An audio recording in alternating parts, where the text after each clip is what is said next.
మన మెదక్కు కూడా కాళేశ్వరం నీళ్ళు వస్తాయి, మన చేగుంటకు వస్తాయి, మన రామాయణపేటకు వస్తాయి, మన నిజాంపేట మండలానికి వస్తాయి. మనకు కూడా కాళేశ్వరం నీళ్ళతో పంట పండింది, చెరువులు నిండినాయి. ఇవాళ నువ్వు మేడిగడ్డను 20 నెలలైనా రిపేర్ చేస్తలేవు.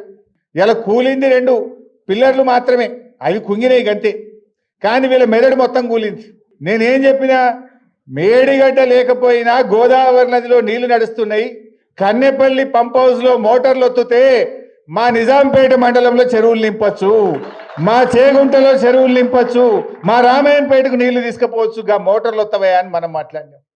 మాట్లాడితే ఆయన అంటాడు హరీష్ రావు అన్ని అబద్ధాలే చెప్తుండు అన్నాడు. ఏది అబద్ధం ఉత్తమ్ కుమార్ రెడ్డి?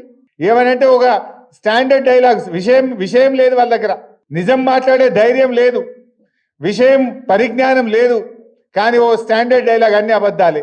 నేను అడుగుతున్న ఉత్తమ్ కుమార్ రెడ్డి, ఏది అబద్ధాలు? శ్రీశైలంలో వరద వచ్చి 36 రోజులైంది, అబద్ధమా? నువ్వు కల్వకుర్తి మోటార్లు ఆన్ చేయలేదు అని నేను చెప్పిన, ఈ విషయం అబద్ధమా?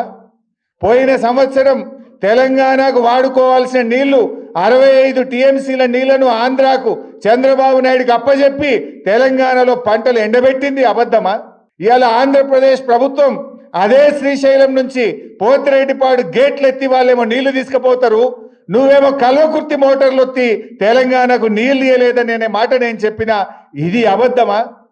ఇవాళ కన్నెపల్లిలో దాదాపు 1,00,000 క్యూసెక్కుల నీళ్లు గోదావరిలో ప్రవహిస్తున్నాయని చెప్పిన, ఈ విషయం అబద్ధమా?